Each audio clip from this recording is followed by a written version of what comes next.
Hello and welcome back to Goonies World. I am Johnny Farrow, also known as Sean, and with me, as always, is Lunicorn, also known as Lynn. Good day and good evening, wherever you are. And, of course, we have Meanie, also known as Ryan. Well, hello. And it wouldn't be Goonies World without Goonie, also known as Colin. Hey there. And we are continuing our adventures deeper into the odd in Electric Bastionland, a game by Chris McDowell. In this episode, we are using some elements of adventures written for the game Troika. We're using parts of Fronds of Benevolence by Andrew Walter and a few bits from Acid Death Fantasy by Luke Geary. So, let's see if we're ready. Goonie, are you ready? Yes, I am. Lunicorn, I know you're ready. Always. And I see that Meanie is raring to go. He's quivering with anticipation. Much like Frankenfurter, yes. That is absolutely right.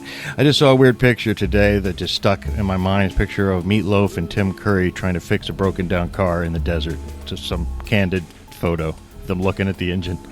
And it's just a beautiful thing. So You should post that on Discord so maybe you can all see it, or in the message board. I should have saved that for your journey and had that been, somewhere tonight. Because you still have some journeying to do. You have just left the towering southern wall of the great city of Bastion, where you made a deal with the Loper Lord to obtain a stilt loper, which all of them had been mysteriously rented by the Macrame Owl, who obviously didn't want anyone traveling into the Collapsing Mires for some reason. But after you arranged for Overseer Feng at the Xenolithium mine to have an unfortunate accident, you're now in possession of a stilt loper, and you can continue your journey to the treasure house of Percy Butterworth, or whatever it is, in Plankton Downs. Now, Lump is befuddled, and he just can't remember the last few days, though. So as you guys move off in the stilt loper, he's a little confused about what's going on still. I think it's been, yeah. Help! These people kidnapped me. They're taking me somewhere. Where are we going? They don't know where we're going. They're going. You're going to Plankton Downs. Treasure, yeah. Get some treasure. Yeah, we're going to get some treasure. Yeah, we've been companions for a while. Say so. Yeah, you got hit by some kind of spell. See this pretty ring that I'm wearing? Yeah, that was on our foe. And it made you like this. You were somewhat normal before. A little strange looking, but, no judgment. I wouldn't say he was normal at all, but at least he had his memory. Yes. I can't ever remember being normal, but I do remember us all sitting at the hostel and Waiting for that cinnamon roll that never came. yeah, you guys I never got no cinnamon roll. Well, very many things have happened since then. I don't know that I can really catch you up properly, although suffice to say, we're on our way. We've been assigned a task by a lady whose name escapes me. Ladia, I believe her name is. Yes. To go to this Percy's house of, I don't know, Arcana, I suppose, probably. And, yes, so we're on our way there, and I think we're being pursued by a foe. What was his name? Friendly or something like that? Yes, Ronan Friendly, the famous crypto historian. In fact, he's actually, like a popular crypto historian. Like, he writes books and, does broadcasts and whatnot. So, yeah, they get you up to speed as best as they can. Well, I know there was a lot of things I wanted to do, and I don't know if I ever did them. Did I ever get, one of the things that was on my bucket list was to get carried by monkeys. I don't suppose that ever happened. As a matter of fact, it did, and It you did? not. Yeah, you did not enjoy it very much, though. I'm sorry to say. Oh, that's too bad. Well, I guess that's why I'm all banged up, and I got to take a short rest while we're stilt loping. Yeah, I think you also landed in a barrel of vinegar at one point, but you already kind of smelled like formaldehyde. In fact, all of you, Yeah. chemical odor. But as you guys are talking, you're getting into and leaving in the stilt loper, and again, it's quite a fragile, ungainly walker-like thing. Looks more like a heron than an Imperial Scout walker. It's got a open-top basket at the top of these long indigo metal legs that have great big lily pad-like feet, flat feet. And there's a little ball turret gunner type cockpit in the very front of the basket at the top, and it's got a lever in it. And I don't know which one of you thinks that you're gonna walk out of here in this thing, but let's see who thinks that they got what it takes, who wants to give it a shot. And I wouldn't think of it in terms of who's got the best decks or whatever, but who thinks personality-wise that they would be interested in grabbing that lever and making this thing move. It's widely known that women are better drivers than men. It's a Preposterous. widely known fact, and Yeah, so that's something I must have forgotten when I was befuddled. Well, it sounds like you're going to take the lever. I am. I've All got right. it. Go Never ahead. mind. That's the wrong lever. I can't. I'm sorry. I can't resist. Yeah.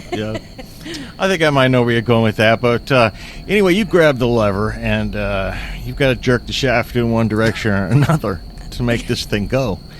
But so presumably, you push forward, right? And the thing just lurches forward in these huge, ungainly steps. You guys are rocking back and forth wildly at the top, and you realize you got to be a little gentle with this thing. But make a deck save, Silix, just so you all don't topple out of the thing. Well, I can tell from the look on your face that you all lurch out of the open-topped basket, and everybody make a deck save now, including you, Silix, because you're now making one for flying off. And if you land badly, let me know. But it looks like I don't see any looks. I did fail. Oh no, I didn't see any looks of horror, but the unperturbed Goonie announces he has failed. So, unfortunately, and this hurts, lump, you get a lump as you lurch backwards out of the thing, land on your tailbone hard, and take 4 HP of damage. I was just saying how I wanted to take a short rest, because now I'm below. I think that we can assume you had a few minutes as you got, as you were talking. There's a little rest. Yeah. Short rests are easy to assume. It's just a few minutes. So, does this, include armor? Yes. Okay. So I do have 1 point of armor. Yeah, I'll take 3 points of damage. All right. It still hurts, and there's some indignity involved. But now that you realize how you got to go a little easy on the lever, you avoid any further accidents for a while anyway. Sorry about that lump.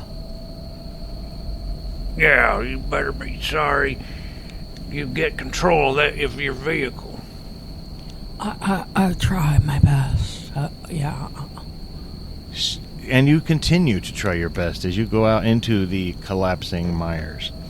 And leaving the wall behind you, remember, it's so tall it goes into the clouds. You can see it forever, even as you're moving away from it. It's dominating the northern horizon, and you're moving into the deep south. So south that it's more like cold south, There's ice mining not too much further ahead. And so you don't need special coats or anything, but it's chilly. It's not tropical. Anyway, the collapsing mires are squelchy boglands. You can see why the feet of this thing got to be so big now, because every time it steps forward, there's this sucking, squelchy sound. But there's all kinds of pale yellow and green, low, spongy-looking shrubs dotted all about the landscape. And there's some thick clusters where it's grown very high. And there's these black, leathery, flying reptiles, like pretty big bats, like eagle-sized. You wouldn't want to tangle with one. But they're mostly staying around the clusters. They don't come out and mess with you as you lope across the landscape on your great stilts. But up ahead, you can actually see what look like a couple of huts. 2 huts with thatched roofs. They're very almost hairy-looking, thatch. And they're mounted atop, much like you, they're mounted atop of great big long legs. As you get closer and closer, and they seem to be getting closer much faster than they should as you approach them. They are moving. These huts are on top of great pink chicken legs, and they're actually rushing forward to intercept you at a great rate of speed. And they come charging in, and there are women sticking their bodies, their torsos, out of the huts.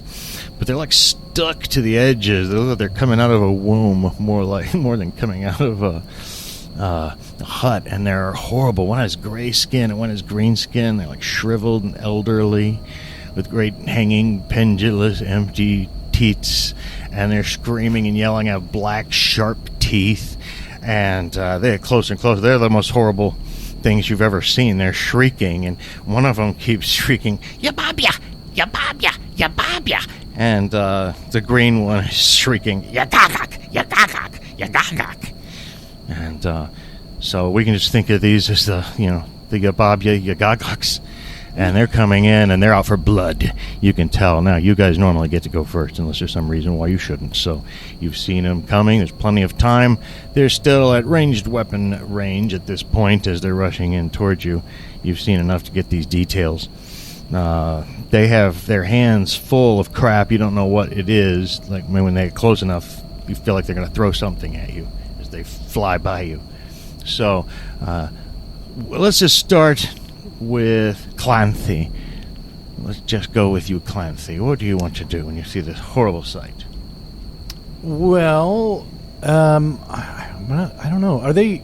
So, I mean, obviously, what would you call... I can't even remember the Yababya Yagagak. Yababya? Yababya Yagagak. Yababya Yagagak. Yeah. Okay. Gosh.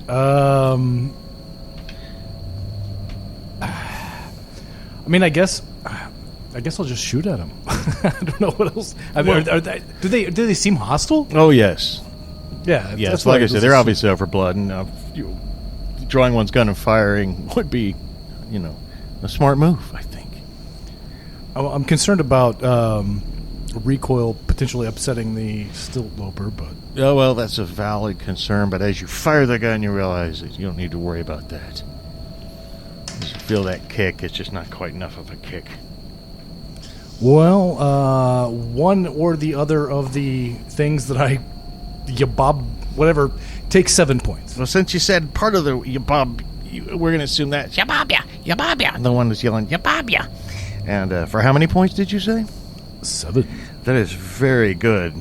In fact, it is so good that Yababya must save versus critical damage. Oh, but she rolls a 1. So she's still up, but, she's teetering on those chicken legs, that hut. You realize the whole thing is almost maybe like one creature, probably some weird symbiotic thing. They almost feel like they're part of the huts. Anyway, Silix, what do you do? How far are we from them? Within ranged weapon distance. But not melee. No. Okay. But you're the one maneuvering the thing. You could well, that's charge in. You could try to make it go faster than you're used to. You want to barrel into them? No, I was going to try to do a trick with my whip if we were close enough. Well, you'll be close enough soon enough.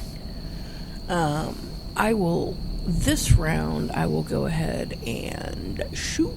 All right. Do you shoot at Yababya or Yagagak? Yagagak. All right. And I'm going to use my pump action noble ranged weapon. Of course you are. because why wouldn't you? And so after that pump and fire, boom. 5. All right.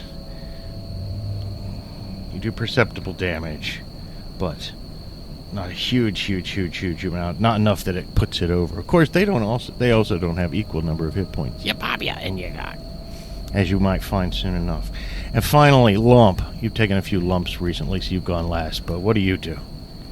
I have no ranged weapons, unless I want to hurl my prong of war and not probably get it back. So I don't know if there's anything I can do in this round. Right. Even my caged biter, I can't hurl him. Okay. So you're looking through your pockets, looking for something. You might have a gun. You don't know. You're looking around. You're looking around. See what I can find. Yeah. And so you guys continue to close. Now, when you're still, as they get closer, but within range where they could throw it, and to where your next turn you're going to be clashing into them, like jousting knights in melee. But for now, they each throw something at you. They hurl 2 handfuls each. They're just spraying in your direction. A combination of feces and sharp metal bits and broken glass and this clotted hair and a lot of really unpleasant stuff in your direction. And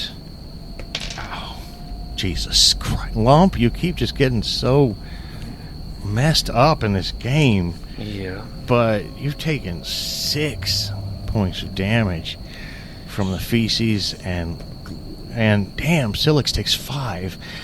Clancy's lucky and takes only 1, which is easily soaked. Your guys' armor, of course, will reduce this incoming damage. If anyone's at exactly 0, let me know. If anyone needs to save versus critical damage, let me know. I have to save versus critical. Okay. How far below your strength are you? So now I was already down, so now I have a 5. Oh, no. Well, you must roll 5 or less to avoid critical damage. Okay. Your friends look on in horror. Actually, if you guys could see, Lynn's eyes are actually open in horror. And I'm assuming we haven't really had a chance to short rest. Yeah, we did a short rest. Did we? Yeah. Oh, okay. You're all short rested before you short left. rest like every 30 seconds. Yeah. No, I did not. Oh, no! And you guys are horrified to see your friend Lump fall backward. Luckily, he doesn't fall out of the basket. We'll give him that much. Slumps backward in the basket, face full of broken glass and clotted feces and sticking into his veins and, jagged bits. He needs help. He needs medical help within the hour or he'll die. You guys can save him, but he's going to be messed up for a little bit until he gets a good long rest. But, and now they're clashing into you when it's your turn and you're in melee, if you choose to be. But because of the way you're situated, you could still use a ranged weapon. In fact, this is less like a joust, is like cowboys clashing into each other in the desert.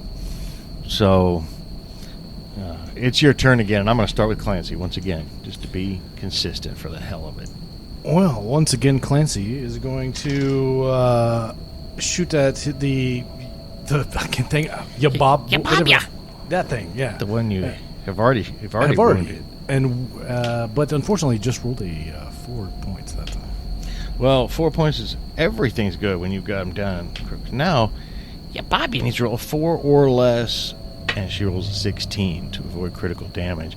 And so her long chicken legs stumble and fall, and she crashes over headlong. Even though you've hit her from the front, her momentum is such that she still staggers forward and crashes. To where you guys might even have to jump over her, but I won't go that far. Anyway, and so she's out of it. And then Silix, what do you do? I'm gonna maybe try my whip maneuver. You can tell me, just based on, because I don't know the size of the legs and stuff. I would like to try to wrap my whip around one of the legs. I think and it's a pull great it off idea. Balance. I think it's a great idea, and Yagagak is the only one that's still up. She's going to do the Empire Strikes Back, Hoth maneuver. That's right. Yeah. That's right. Well, yeah, and much like, the Imperial Walker that fell in that maneuver, Yagagak fails her dexterity save and is tangled up and also falls, even though she's not dead. They both fall in front of you. And, but you're moving so fast, you have to stop and turn around and attack them again if you want to, or you keep going and shoot at them, whichever you like. On them? Yes. I don't see why not. I said they right. were right in the way that you might have to jump over them, so I don't see why you couldn't step on them. Stop them. Yeah. That's going to do enhanced damage to... we won't even bother with poor, Yababya, who's going to be dead anyway soon. But Yagagak is going to take D12 damage from your stomp. Oh, I rolled terribly, though. What'd you roll? 4. Okay, well, 4 takes her down to where she has to remember 12 or less, and rolls a 13. The unlucky, especially unlucky 13. She has stepped upon, stomped. So you guys are stomped on the Yagagaks and left them behind you. Now you could turn around and dig around inside them maybe and see if they had any loot, but they look rather To be fair, horrible. Clancy is a taxidermist, so he's probably interested in what the hell these things are. Well, if you'd like to take some time examining them, Or take some time to heal me so I don't die. well, We got an hour. You're fine. Wait till the last minute. We'll assume that Silic starts patching you up with various gauzes and Yes. stinging ointments, maybe some light stitches, and Just don't have that weirdo put any tentacles on me. Well, if you ever change your mind, though, just let me know. Well, I'll let you know. well, as you now the bodies are partially smashed, but you can absolutely confirm that they are part of. They're all one creature. It's a symbiotic relationship, really, but it's almost as if the Yababya Yagaks are like coming out of their own vaginas on top of chicken legs. They're a really horrible creature. If this were Warhammer, you'd be making insanity rolls. But inside, there's they're almost like babies. They're hooked in, with all kinds of little tubes to the interiors of the huts. And it's great big long chicken legs, except they're pink. Very interesting specimens. Here you go. Well, if this were Warhammer, I would think this was some kind of Slanesh demon or something. But No, just a strange things you see out here in the collapsing mires. and no appreciable loot of any kind or anything to recover from the corpses. No, just clumps of unpleasant things and feces and hair that line the fleshy interiors around their wombs. Lovely. So it's been 30 seconds. Short rest. Yes, please. And have you already drinking your fizzy drink, Lump? Yes, he did. Yeah. Some nice person could donate their fizzy drink if they haven't. What drank. is your strength at right now? It's at 5 out of 11 originally. Wow. Mine only goes to 7. I will donate my fizzy drink to Lump. That's sweet. Oh, you are a sweetheart. Yeah. I like you. I don't know you, but I'm starting to like you now. Give me that. Yeah. That one hits the spot. Does that feeling better? Does that take me all the way back up? Yeah. All right. You've had the You've had the benefits of a full rest instantly. Thanks to that fizzy drink. It was a cream soda. It's delicious.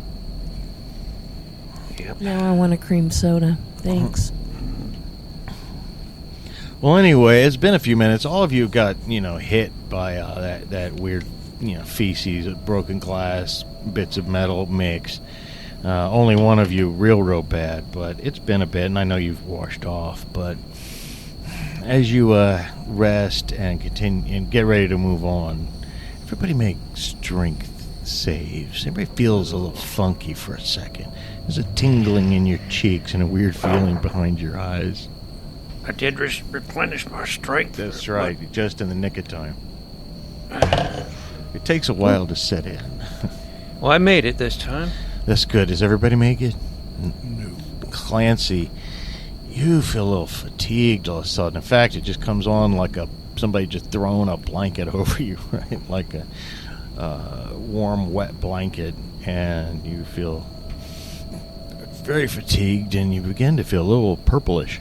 In fact, he looks a little purplish. When you guys look over, it's mostly just that your veins are standing out and have a purpley look, but the aggregate effect from a distance is that you look a little purple, and your eyes are bulgy and dry. And your strength is reduced by 1. You've been poisoned by the feces. But you have confidence that this is temporary, and this is as bad as it gets, is you're a little buggy-eyed, purple, and weak for a while. And that's the revenge of Yapabia. It's funny because the dice that I rolled the failure on is also purple. Oh, well, you got purpled, son. I did. Yeah. I got purpled in the desert. Well, it's not even really a desert. More of a sponge land. Anyway, you guys move on, and the sponge land begins to get a little sparser, to where there's some cracked, dry earth for a stretch. There's still clumps of the spongy material, but there's also trees that you can see. They're rainbow walnut trees. If they were in season, all their leaves would be, rainbow color, but they're not, so they're dead. I mean, they're not dead, but, they're bare of leaves. But there are a lot of dead ones because you seem to be coming upon the ruins of an abandoned sawmill. There's a great dome-like building that's atop of stilts, and you can see there's a great big, huge, old, rusted, gigantic, circular saw, horizontal circular saw in there. And there are rotting stacks of logs, and then there are also at the other end on pallets stack after stack after stack of 4x6 wall parts, 4x6 panels that they've turned these logs into somehow. But it's all abandoned. It's all semi-rotted. You might be able to find some you would be able to find some nice logs if you wanted to take a log, or some nice 4x6 wooden panels. If you ever thought such a thing could come in handy, this would be the time and place to get it. But I don't know if I've sufficiently stated the hugeness of this thing either, but at the very far end of it, there's a scuffling so far away that you don't feel any immediate danger. But there's a scuffling sound, and you can see these creatures fleeing. They're not here to mess with you at all. They're taking off out of here. There's about half a dozen of them. They're small and covered in robes, almost like a Jawa, but they've got great big, giant, furry, white heads. They're totally oversized for their bodies. And tusks, you can see that much. And they run off and jump onto these creatures that they're covered with scales and have flat backs, but they have these circular, almost scythe-like legs. They jump onto the back of those, and those things take off. They just sprint off into the distance, leaving a trail of dust behind, almost comically so. Man, if you could travel on those things, you'd be to Plankton Downs in no time. But they were trailing off behind them huge coils of wire. You get the feeling they've been looting copper wire and stuff out of this place, like they're just scavengers. They obviously weren't tweakers.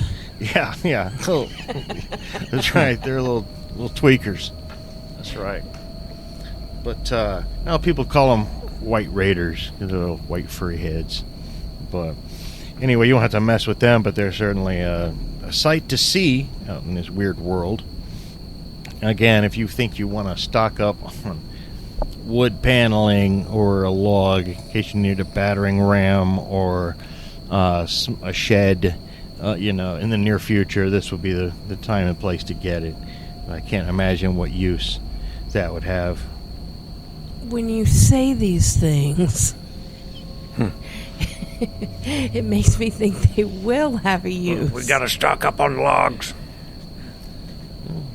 Is that something you feel like you want to do? Do you feel moved to do that? Yes. Okay.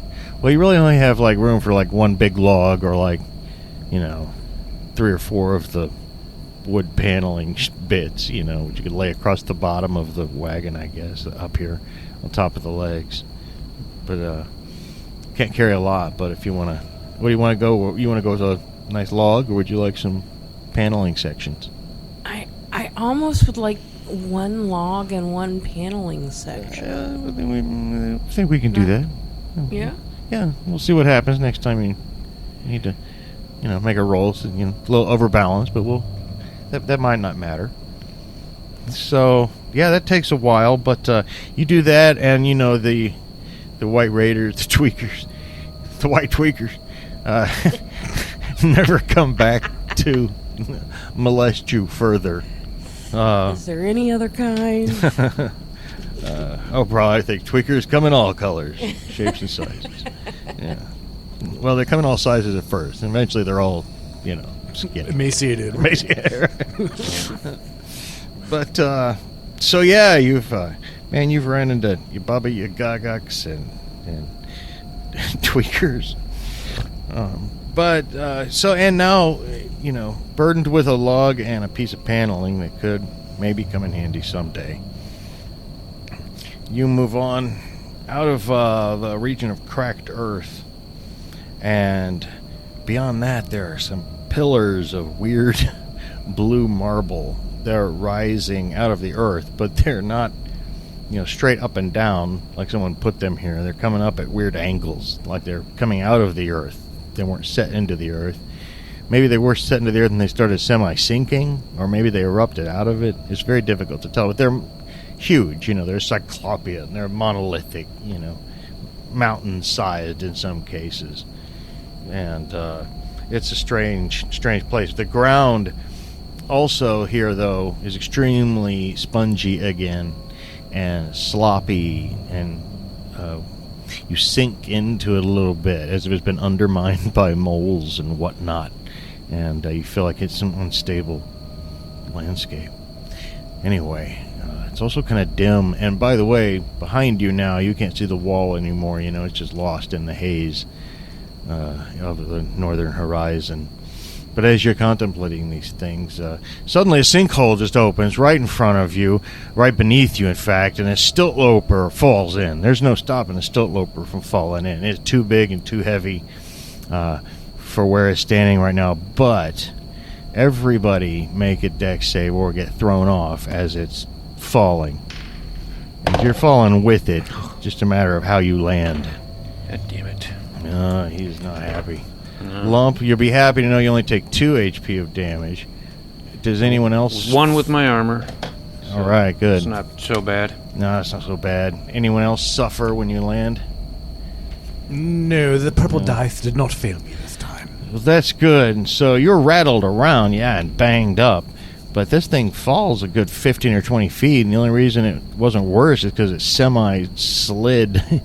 It didn't fall straight down. But you fall into a pit, and suddenly, though, to make things worse, the squelchy earth just closes up again above you, and you're in pitch darkness, until automatically the king, these like eyeball-like headlights of the stilt loper on either side of the ball turret turn on, and you're actually like in an underground cavity. And this thing's, and you look at the legs, the stilt loper, this is the worst part. They're crushed. Where the knees have bent backwards too far and snapped. And so, as Indiana Jones once said, we walk from here. Yeah. Now, you may or may not be able to get out of the top. I don't know. or you might just have to keep moving. But as you consider this, in fact, I think you're all looking at the knees, standing outside of it, shaking your heads. Now, you assume to have basic expedition gear like lanterns and whatnot, so the pitch darkness isn't so much a problem. The only useful thing I know for a fact you've lost is some steel rope, right? Was that what it was? Yeah.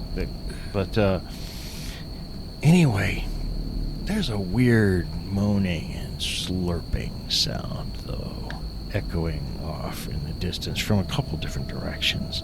And on the edge of your lantern light, you can see specks of orange eyes on several different sides of you.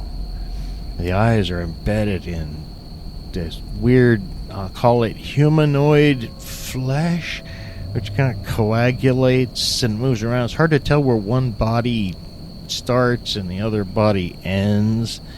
And it's making this, again, moaning, slurping sound. And they're congregating on you and getting closer and closer, surrounding you. What on earth do you think you can possibly do? I'm going to go in reverse order from what I did last time. And Lump, what do you do? And so there, we can still only see the eyes. You can see the eyes in their fleshy, lumpy, weird bodies just at the edge of your light. Yeah.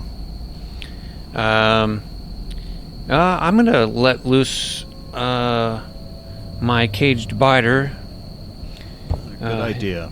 I think I named him Dump because that's right. where I located Dump. him. So and I'll stick him on one of those things. Yeah, you can see they're kind of coming in 3 clumps. You know, I said it was hard to tell where one body begins. The longer you look at him, you think there's kind of 3 clumps, like maybe even 3 distinct creatures who just have many amorphous body parts. But you let him loose, and go. He can go ahead and attack and roll his damage. Go, Dump. All right. 3 damage. Okay. 3 damage against that one horrible thing. And despite its bulk, the whole thing quivers and moans louder as if it's been grievously wounded, even by just 3 points of damage. And how about Silix? What do you do? Pump action. Okay. Are you firing into a different clump? Or the same clump that Lump? Or the same clump that Lump dumped Dump into? I will fire into the same one. Okay. 7. Oh my.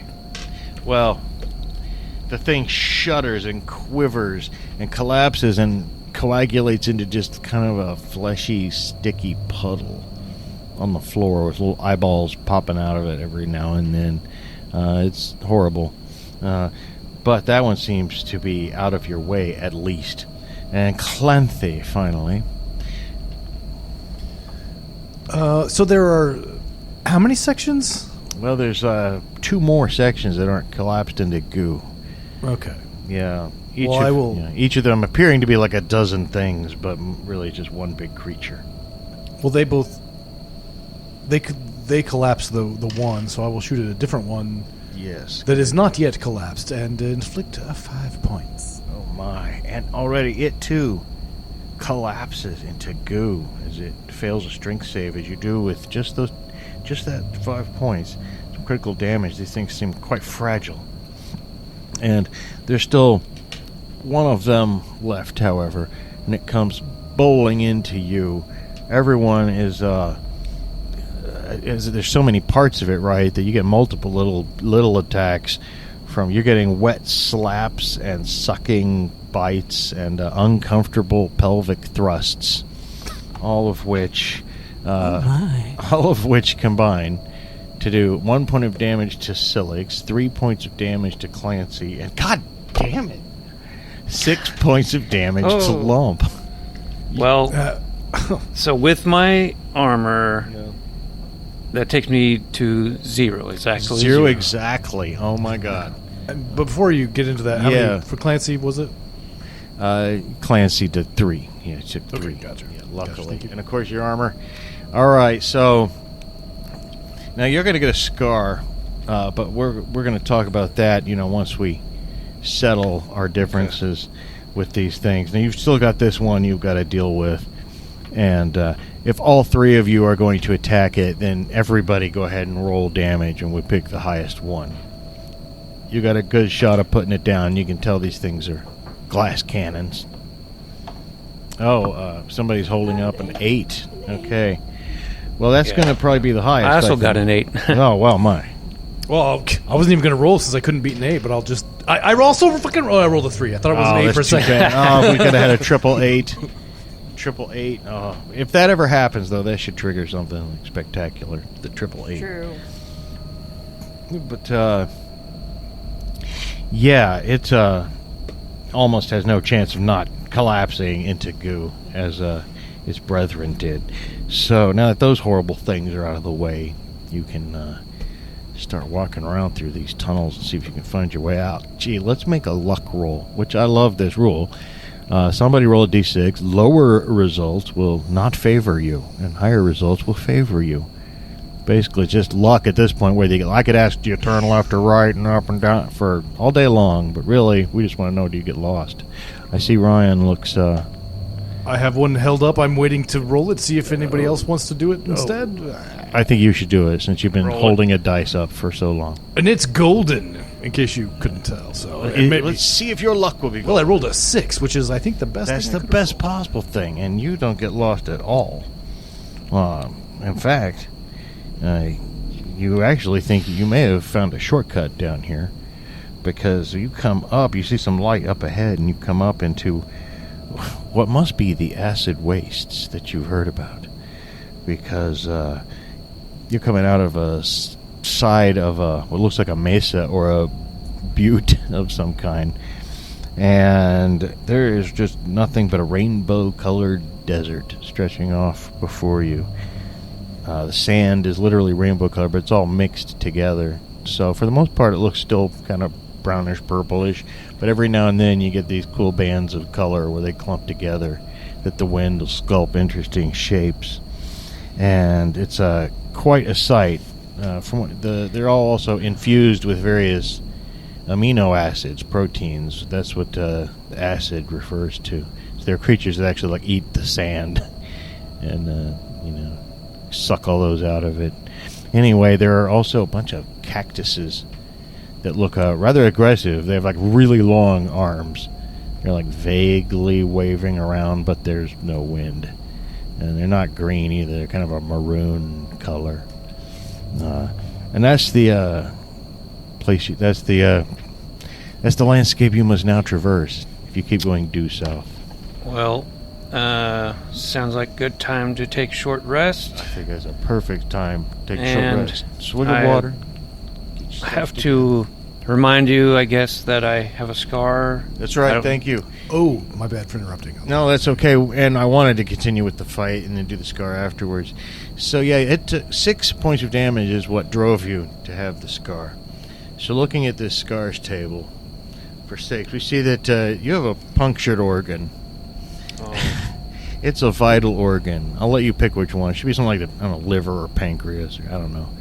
Don't make it like your heart or lung, maybe, but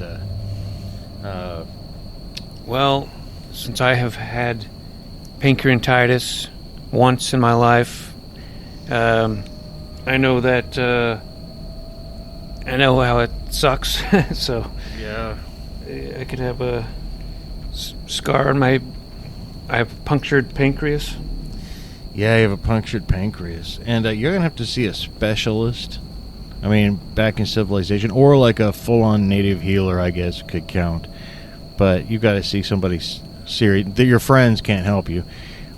The next time you take critical damage, if this condition still persists, you're going to die. So don't take critical damage. Well, until you see a specialist. Yeah, well, But specialist. There's a potential upside, which is Well, no, we have to wait till you get it seen to. But once you get it seen to, there's a possibility your maximum HP could actually increase, though, if you can get it seen to. Okay. So, I only hope you can meet somebody who can do. You're fine for now. You know, once they patched you back up, it just next time you take critical damage, if you fail the roll, you know what I mean? If you fail the strength roll, you'll just die. Yeah. Okay. And, you know, have we ever had a character die not in the final moments in any of our podcasts? Where they had to, like... Well, the Demon Lord... I don't know if it was any of them, it'd be Demon Lord, yeah. I mean... the first Entire series ended with everybody dying except Rusty, who had to get wound up again later when somebody else, a new group, came into the dungeon. Was cool. But that was, like... We died, like, various times, and some people lived longer than others. But then Rusty did die again, like, for real, later on. But that was kind of towards the end of the game. Yeah. We haven't had anyone at the, like, beginning of the game die. Well, I hope you don't die tonight, because as you guys travel through, and you're walking now, you're right? I mean, I will, you know, I guess you could have dragged a log or the wood paneling with you through the tunnels. I mean, it seems a little... The hell are you doing? Lost your mind. We're just going to consider it a bulky item, right? You know, so... I mean, they weren't, like, huge. We're not talking like a giant freaking redwood tree here, but... At any rate,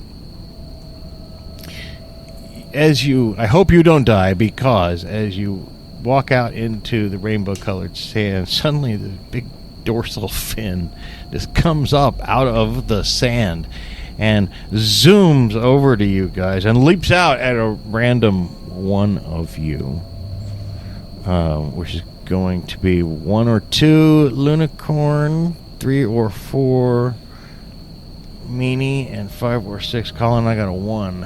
And so, this shark, a sand shark, just a dune shark, which is a much cooler name.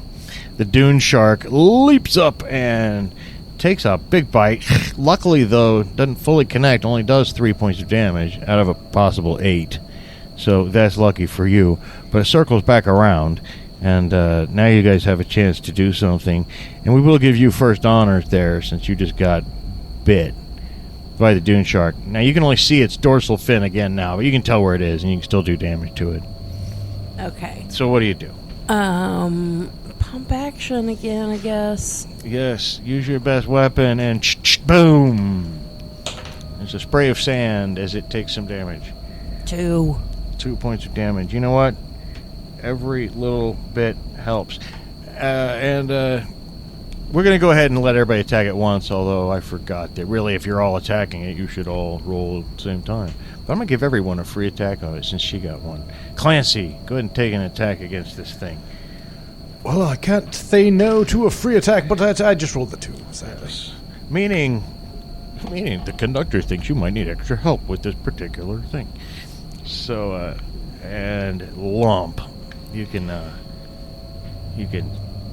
stab it. Yeah, I'm going to stick it with my fork.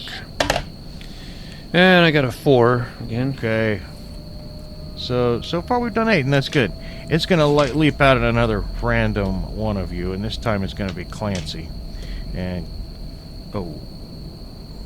Clancy takes 7 points of damage. Oh, well, Clancy gets a scar as well. Oh, really? You're at absolute 0. Wow, maybe that happens more frequently than I thought it would. Did you add your armor? Yup, my 1 point. Okay. Oh, man. Okay, well, let's not forget about that.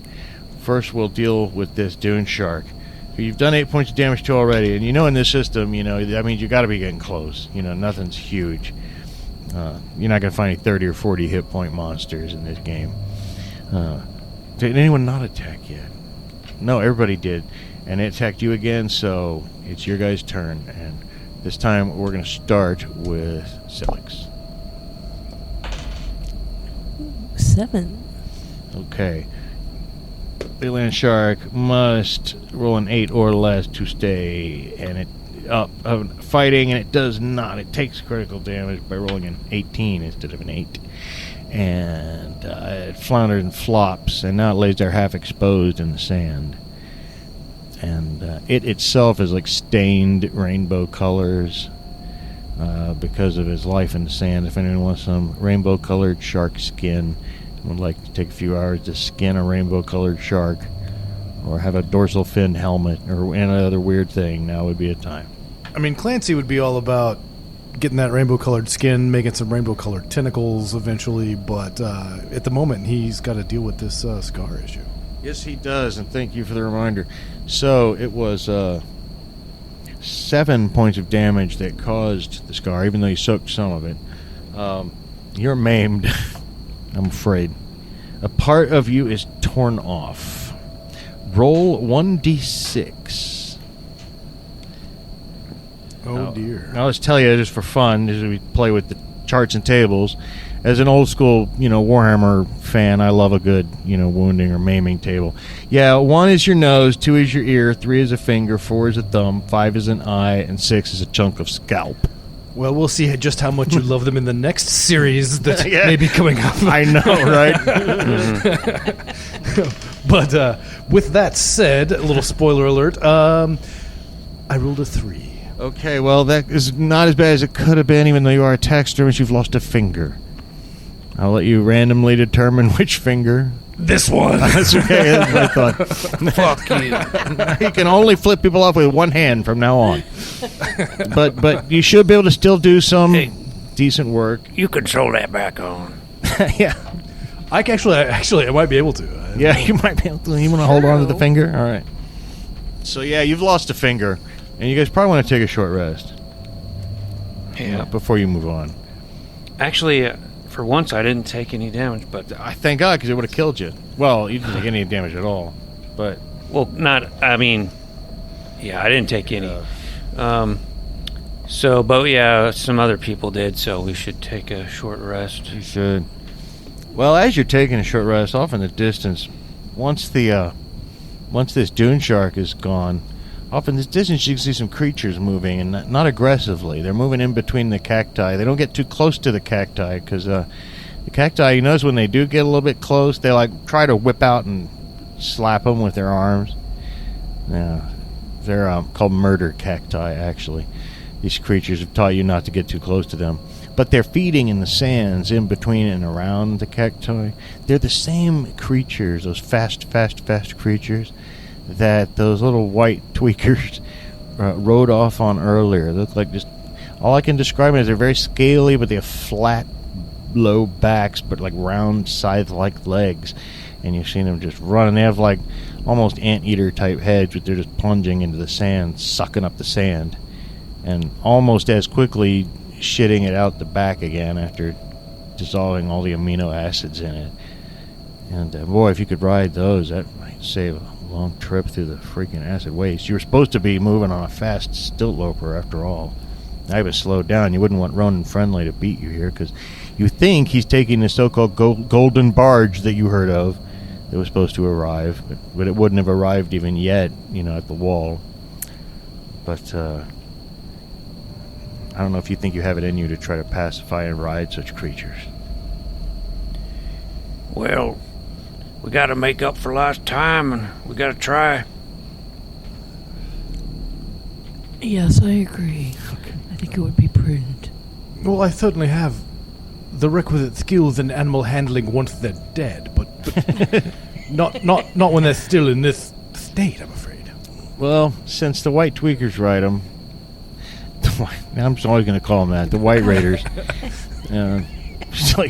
Probably should say white raiders, but even that one. Oh, sorry. They ride them, so maybe they're naturally disposed to that kind of thing, lacking any other particular skill. This really boils down to your charisma. So as you guys all approach, hey buddy, real close to these things, they're easy to jump onto. They got these flat table-like backs. You actually have to ride them like crisscross applesauce, though. You can't straddle them. You just got to hold on. And Anyway, make a charisma save to see if you can convince one of them, each of you. Really? You could probably all three ride one if you had to, but let's see how you do. Charisma or less on the D20. Not a chance. To tame a sprinting beast. I had my charisma is 3, and I rolled a 1. Oh, yeah. That's what I'm talking about. I just relate to these things. Yeah, you do. And, that one is so exceptional. You guys still all have to share one, but it's a big one, and it's a powerful one. It can carry all three of you with no problem. Because I love that look of the three of you riding one horse, like the Three Amigos into Santa Poco. So that's where you are. And but the second you get on it, almost, and you kind of point it in the direction you want to go, it just boom takes off. You can barely hold on. That's not so bad that you have to make a dex save. But you guys all like lean backwards involuntarily, and feel like you're going to fly off. You're going super fast. I don't even know how many miles per hour, but it's like as fast as a car or faster, would be in real life. And you're zipping off, and behind you is this huge streamer, of sand, blowing out behind you like wake behind a motorboat, right? And it's a really thrilling experience, and you go on for several more hours in and around the acid waste until there's a plateau up ahead where the wastes end. And it's a gentle plateau. You have to climb up very high. But at the end of the sands, the sprinting beast stops and shakes as if he wants you to get off. And will go no further. He will not leave the sand lands. I guess it's the end of the road. At least for these things. And then he nuzzles you, Lump. Gives you a nuzzle. Oh. Because you're the one that really tamed the savage heart. Yeah. And he looks like he wants to follow you. He just can't go up there. He'll lose his only food source. I'm going to miss you, fella. Maybe he'll be waiting around down here. You never know. I think you should name him Lump Nuzzler. Yeah. Love that. We could give us a ride back, We could track him down somehow. Well, so describe these things we wrote on again. Well, I can only describe them as, and you make up your own, picture based on these. It's scaly, and has a flat back and circular, almost circular, scythe-like legs, and an anteater-like head at the end of a long neck and the neck comes out, from a recess like a horse penis.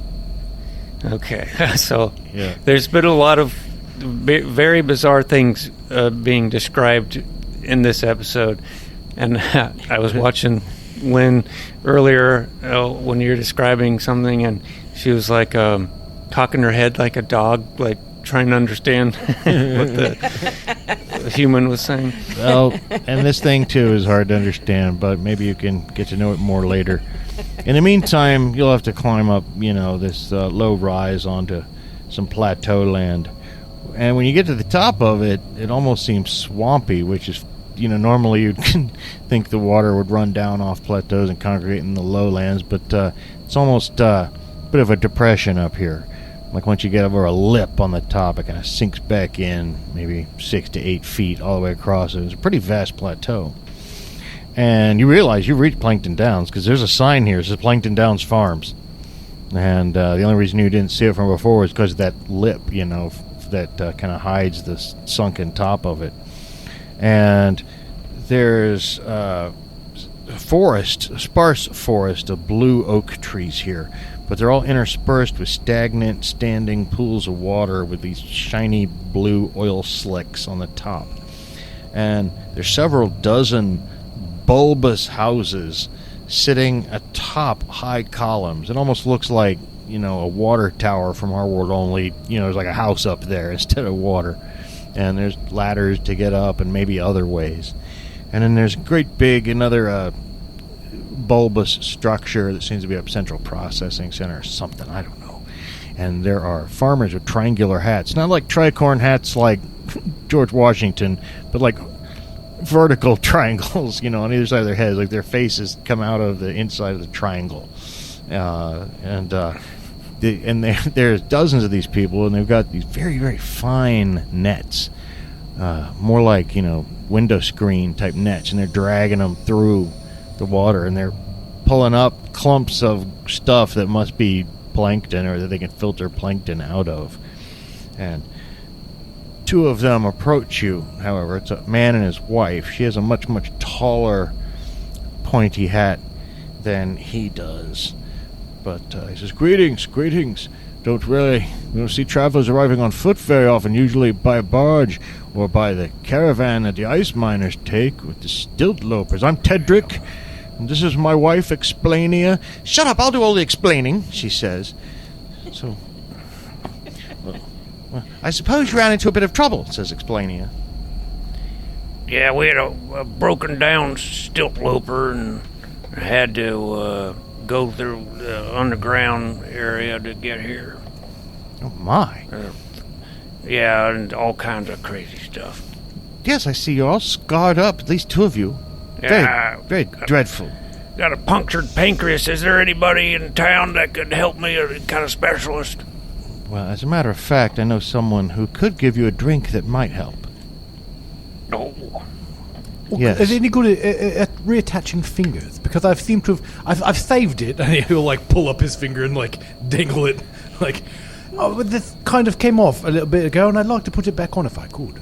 I imagine that I could explain to some people why you need help and see if we could provide that help.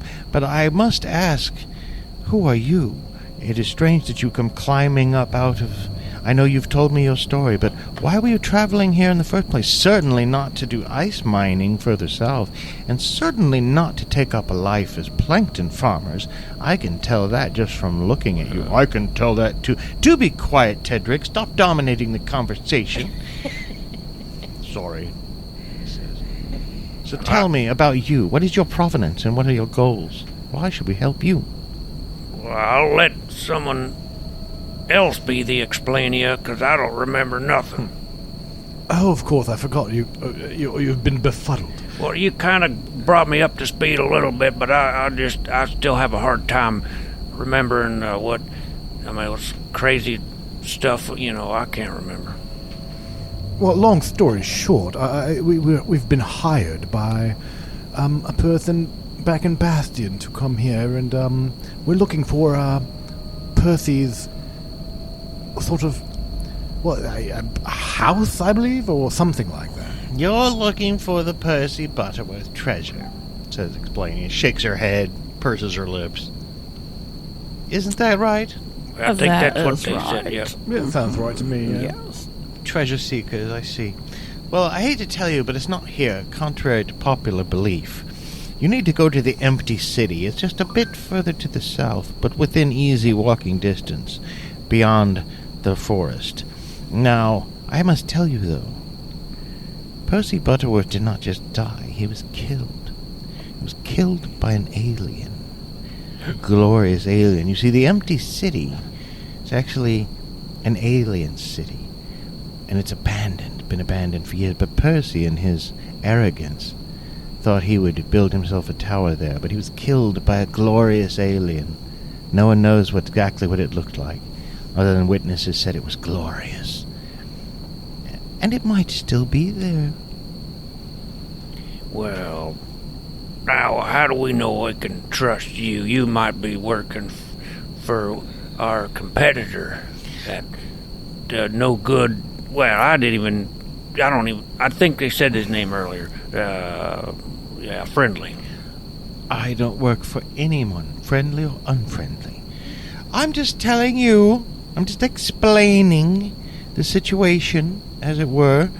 And, if you were to go there, I just think that you might die. That's what I think. It's full of ruined degenerates. People who have degenerated and are a little strange, prowling about in those ruins. I would watch out for that empty city if I were you, but apparently you're hell-bent on going there with your lumber. Yeah. Yeah, we come all this way. I suppose you must, but You are in desperate need of help. You must go see the healer. And so you guys are taken to it's not like an old hut, where it's a lady's house. There's a chairlift to go all the way up the tower to her house. But it's an incredibly ancient woman, and we won't get into too many of the details. But after making quite a bit of fuss over you, she hands you a drink. She goes in another room, in fact, and you can hear a sound of chopping vegetables and a squishy sound, and then like a little grindy sound. This maybe sounds like a blender. And she comes back out, and it's one of the few words that the old lady even says at all. She goes, "Plankton drank." Drank? Drank. It's Plankton drank. You don't know if it's her accent or what. Drink up. It will heal the holes inside you. Well, that's what I need. Look. I might also add, it'll be a violent purging in about 45 minutes. Uh-oh. Both ends. But we won't inflict that on our listeners. Next time when we get together, you guys will be out of here and headed to the empty city and find once and for all the treasure of Percy Butterworth. And hopefully you won't run into any ruined degenerates or glorious aliens on the way. And that's it, motherfuckers. Hey everyone, if you like this podcast, consider leaving us a good rating and or review, and subscribe to us wherever you can. We've got a YouTube channel and a Discord server, as well as merchandise available at TeePublic. Find our website at GooniesWorldPodcast.com. Email us at GooniesWorldPodcast@gmail.com. You can find all those links and more at Linktree/GooniesWorld. Thanks for listening.